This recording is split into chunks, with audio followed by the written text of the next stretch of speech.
على رسوله الكريم وعلى آله وصحبه أجمعين۔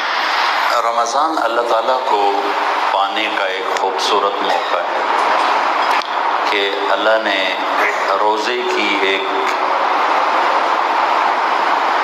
صفت بتائی، لعلکم تتقون کتب علیکم الصیام کما کتب علی الذین من قبلکم لعلکم تتقون۔ روزہ صحیح رکھنے سے اللہ تقوی نصیب فرماتا ہے۔ تقوی ملنے سے کیا ہوتا ہے؟ ان اللہ مع الذین اتقوا والذین هم محسنون۔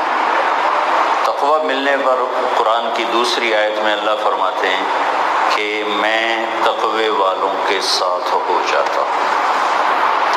تو لوگ، چونکہ انسان فطری طور پہ کمزور ہے، چاہے وہ بادشاہ چاہے فقیر ہے، تو وہ مضبوط آسرا تلاش کرتا ہے۔ یہ انسانی لاشعور ہے، لاشعور میں یہ بچہ کمزور ہے تو ایک مضبوط آسرے کی اسے ہمیشہ تلاش رہتی ہے۔ یہ جو طاقتور ہوتے ہیں وہ کلاشنکوفیں کھڑی کر دیتے ہیں، جو بیچارے ماتڑ ہوتے ہیں وہ تعویذ لیتے پھر رہے، جو کوئی تعویذ دے چھوڑو، جو کوئی پھوکا مار دو، جو کوئی جان بچ جو کوئی ہو جائے۔ روزے کی ایک بڑی پیاری چیز ہے کہ اس سے اللہ مل جاتا ہے۔ ان اللہ مع الذین اتقوا، کہ تم روزہ رکھو تمہیں تقوی ملے گا، تقوی ملے گا تو اللہ ساتھ ہو جائے گا۔ جب اللہ ساتھ ہوگا تو ایک حدیث اس کے ساتھ جوڑ دوں، فإن وجدتنی وجدت کل شیء وإن فتنی فاتک کل شیء وأنا خیر لک من کل شیء، کہ میرا بندہ اگر میں تجھے ملا سب کچھ تجھے مل گیا، اور اگر میں نہ ملا کچھ بھی نہ ملا، میں ہر شے سے تیرے لیے بہتر ہوں۔ تو مالدار لوگ اپنے پیسے کا سہارا لیتے ہیں، حکمران اپنی کرسی کا سہارا لیتے ہیں، غریب لوگ کسی طاقتور کا سہارا لیتے ہیں۔ یہ انسانی فطرت ہے کہ وہ آسرے کو ڈھونڈتا رہتا ہے، کمزور ہے نیچر میں۔ تو اللہ کہتا ہے مجھے آسرا بنا لو، کافی، کفا باللہ وکیلا، مجھ سے بڑا وکیل کوئی نہیں، کفا باللہ رقیبا، مجھ سے بڑا تیرا نگہبان کوئی نہیں، کفا باللہ حفیظا، مجھ سے بڑا تیری حفاظت کرنے والا کوئی نہیں، کفا باللہ شہیدا، مجھ سے زیادہ حاضر باش کوئی نہیں۔ باڈی گارڈ سوئے گا کہ نہیں سوئے گا؟ کہ میں حاضر باش تیرے نال، تیری شارک تو زیادہ تیرے نیڑے، نہ تجھے بلانے کے لیے عربی سیکھنے کی ضرورت ہے اور نہ دن کی ضرورت ہے، رات و دن بلاؤ میں حاضر۔ یہ تو ہوگی روزے کی ایک طاقت، بہت بڑی طاقت۔ روزے میں داخل ہونے کے لیے ایک حدیث ساتھ جوڑ لیں تو اللہ کے نبی بھی ساتھ ہو جائیں گے۔ جب اللہ اس کے نبی ساتھ ہو گئے تو ساڑھا گار پورا ہو گیا۔ ٹھیک، آپ نے کہا میرے بیٹے انس، ایک عظیم الشان سنت، میری ایک عظیم الشان سنت، یہ عظیم الشان کا لفظ 10 لاکھ حدیثیں ہیں، 10 لاکھ حدیثیں۔ عظیم الشان کا لفظ اس سنت کے ساتھ آ رہا جو میں ابھی بیان کرنے لگا، یہ ہے الف لام میم ذالک الکتاب، یہ عظیم الشان کتاب، اس میں کوئی شک نہیں۔ ذالک الکتاب کا ترجمہ صرف یہ نہیں کہ یہ کتاب، ذالک کا ترجمہ ہے اس عظیم الشان کتاب میں کوئی شک نہیں ہے۔ اور یہاں اللہ کا نبی کہہ رہے ہیں ذالک من سنتی، بیٹے انس یہ میری عظیم الشان سنت ہے۔ آپ نے پگڑی کو عظیم الشان سنت نہیں فرمایا، پگڑی کو عظیم الشان سنت نہیں فرمایا، سیدھے ہاتھ سے کھانے پینے کو، کسی بھی سنت کو اس طرح عظیم الشان کر کے نہیں بیان فرمایا جیسے اس سنت کو بیان کیا۔ کیا بیان کیا ہے؟ یا بنی ان استطعت ان تصبح وتمسی وليس في قلبك غش لأحد فافعل، ثم قال وذلك من سنتي، یہ ہے میری عظیم الشان سنت۔ کیا کہ بیٹا ایک کام کر، صبح شام اس دل کو لوگوں کی نفرت سے دھو دے، بغض سے دھو دے، حسد سے دھو دے، کینہ سے دھو دے، گلا شکوے شکایت سے دھو دے۔ پھر کہا وَذَلِكَ مِن سُنَّتِي، یہ ہے میری عظیم و شان سنت۔ پھر کہا وَمَنْ أَحَبَّ سُنَّتِي فَقَدْ أَحَبَّنِي، جو میری اس سنت سے پیار کرے گا وہ مجھ سے پیار کرے گا۔ وَمَنْ أَحَبَّنِي كَانَ مَعِيَ فِي الْجَنَّةِ، اور جو مجھ سے پیار کرے گا وہ میرا ساتھی ہو جائے گا جنت میں۔ تو اللہ کو لینا ہے روزہ ذرا شرائط کے ساتھ، اللہ کے نبی کو لینا ہے تو رمضان۔ یہ لوگ حج پہ جانے سے پہلے نہیں ٹیلی فون جی معافی دے ہوئے جناب اپنی تھوڑی کوئی کھٹ بٹ ہو گئی یا میں حج تے جانا ہے جناب ہن معاف کرے جی۔ حج چھوٹا فرض ہے، روزہ بڑا فرض ہے۔ سب سے بڑا فرض ہے ایمان، اس کے بعد بڑا فرض ہے نماز، اس کے بعد ہے روزہ، اس کے بعد ہے زکوٰۃ، اس کے بعد ہے حج۔ تو رمضان آنے سے پہلے ہم نہیں دل صاف کرتے، معافی نہیں مانگ، حج پر جانے کے لیے، عمرے پر جانے کے لیے معافی مانگ رہے ہوتے ہیں، حج پر جانے سے پہلے ایک دوسرے سے معافی مانگ رہے ہوتے ہیں۔ رمضان آنے سے پہلے بھی ایک دوسرے سے معافی مانگ لو کہ بہت بڑا فریضہ آ رہا ہے۔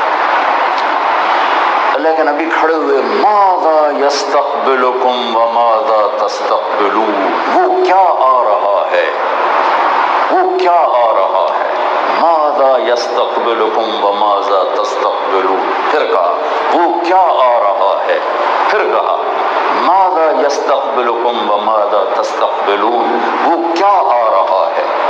تو عمر رضی اللہ عنہ کھڑے ہو گئے، اوحی نزل یا رسول اللہ، کوئی خاص وحی آئی ہے؟ قال لا، نہیں۔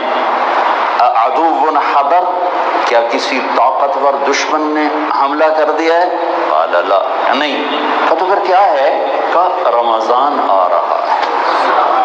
وہ کیا آ رہا ہے؟ رمضان آ رہا ہے۔ اس طرح آپ نے اس کو پیش کیا تو بھائی رمضان سے پہلے اپنے دل صاف کر لو، جس پر زیادتی کی اس سے معاف کر لو، اسے معاف کر دو، جس نے آپ پہ زیادتی کی اس کو بھی معاف کر دو، جس سے بولتے نہیں ہو سلام کر لو، اس سے ٹیلی فون کر لو، اسے سلام کر لو، وہ تمہیں جواب دینے دے تم اسے سلام کر لو تاکہ آپ کا روزہ محفوظ ہو جائے۔ یہاں تک میرے نبی نے فرمایا اگر کوئی تمہیں روزے میں گالی دے تو اسے کہو بھائی میرا روزہ ہے، میں گالی کا جواب نہیں دے سکتا، یہ اتنا بڑا فریضہ ہے، اس لیے قربان جاؤں۔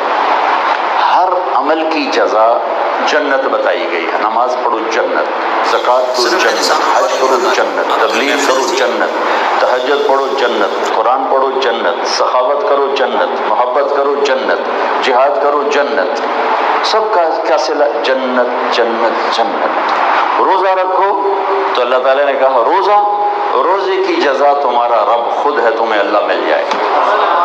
الصوم لی وانا اجزا بہ، روزہ میرے لیے ہے اور میں روزے کا بدلہ خود ہوں۔ جب تمہیں اللہ ملا سب کچھ ملا۔ اتنے بڑے کام کے لیے یہ جو بغض ہے یہ آپ کو روک دے گا، یہ آپ کے سارے سگنل آف کر دے گا۔ سگنل ڈراپ نہیں ہو جاتا، جیمر نہیں لگا ہوتا، سگنل ڈراپ یہ جیمر ہے، آپ کے رب کے درمیان جتنے سگنل ہیں یہ جیمر ہے۔ دل میں بغض، دل میں نفرت، کسی سے سلام نہ کرنا، کسی سے بائیکاٹ، کسی بھی وجہ سے بول چال بند ہے۔ جی باجی ساڑی بول چال بند ہے، اساں جی ساڑے میں تو ادھر ملتان کی طرف اساں جی لیکا چھک چھڑیا، لیکا میری لینگویج، اساں جی لیکا چھک چھڑیا، بس اسی ہن مرنے پرنے تو گیا، پرنا شادی مرنا مرنا، باجی جڑا ادھے جاسی ہو ساڈا دشمنے ہو۔ ایسے احمقانہ بول میرے دیس میں روز بولے جاتے، روز سننے کو ملتے ہیں۔ تو یہ آپ کے روزے کو جیم کر دے گا، یہ جیمر ہے۔ اگر کسی کے دل میں کسی کا بغض ہے، کسی سے نفرت ہے، کسی سے بات چیت بند ہے، کسی سے بول چال بند ہے، یہ جو بڑے تاجر ہیں نا یہ مقابلے کے لیے کماتے ہیں، بھوک کے ڈر سے نہیں کماتے۔ ہمارے جیسے تو کماتے ہیں مجھے روٹی کی دکامڑی، یہ کماتے ہیں او اگاں ود گیا انہوں نپنا ہی نپنا ہے، یہ اس لیے کماتے ہیں۔ پھر ان میں نفرتیں پیدا ہو جاتی ہیں، ان میں بغض پیدا ہو جاتا ہے، ان میں حسد پیدا ہو جاتا ہے، اور ان کی کمائی ان کے لیے ہلاکت بن جاتی ہے۔ یہ صرف یہ سمجھتے ہیں کہ ہم حلال کما رہے ہیں، نہیں، یہ جو تم مقابلہ کر رہے ہو یہ بھی تمہاری جڑیں کاٹ رہا ہے۔ بھلا یہ کوئی شے جہاں مقابلہ کتنا مراداں دی مچھر دا پر یہ مقابلہ میرے نبی گزرے تو کوڑے کے ڈھیر پر بکری کا بچہ پھول کے الٹا پڑا تھا، ٹانگے اوپر، کان کٹے ہوئے۔ آپ کھڑے ہو گئے، صحابہ بھی کھڑے ہو گئے۔ آپ نے کہا بھائی کوئی ہے نو لے لو، 1 روپے اس کو لے لو۔ تو صحابہ کہنے لگے یا رسول اللہ اسے تو کوئی مفت بھی نہیں لے گا، یہ زندہ بھی ہوتا تو کان کٹے ہوئے تھے، ایک مرا ہوا، ایک کان کٹے، ایک پیٹ پھولا، اسے کون لے گا؟ تو ہم نے کہا واللہ للدنیا اہون علی اللہ من ھذا علیکم، مجھے میرے رب کی قسم جیسے یہ تمہاری نظر میں حقیر ہے، تمہارے رب کی نظر میں تمہاری دنیا اس سے بھی زیادہ حقیر ہے۔ جس دوڑ کا آخری انجام چند مٹھی خاک ہو، جاؤ مغل اعظم کی قبر کھود کے دیکھو، چند مٹھی خاک کے سوا کچھ نہ ہو۔ ساری دنیا کا سب سے بڑا بادشاہ چنگیز خان، اس کی قبر ہی کوئی نہیں پتا کہاں ہے، لیکن اگر کہیں مل جائے تو کھود کے دیکھنا چند مٹھی خاک کے سوا کچھ نہ ہو۔ دنیا کا بڑا فاتح تیمور اس دنیا کا آخری فاتح ہے، آخری فاتح تیمور، جاؤ اس کی قبر کھود کے دیکھو، اس کی ہڈیاں بھی ختم ہو چکی ہوں گی، چند مٹھی خاک۔ جس دوڑ کا آخر انجام چند مٹھی خاک ہو، پاگل ہو اس کے لیے دوڑ رہے ہو؟ میں کمانے سے نہیں روک رہا ہوں، کماؤ، حلال کمانے میں اللہ نے اجر رکھا ہے، دوڑ نہ لگا، مقابلے نہ کرو، پاگل نہ بنو۔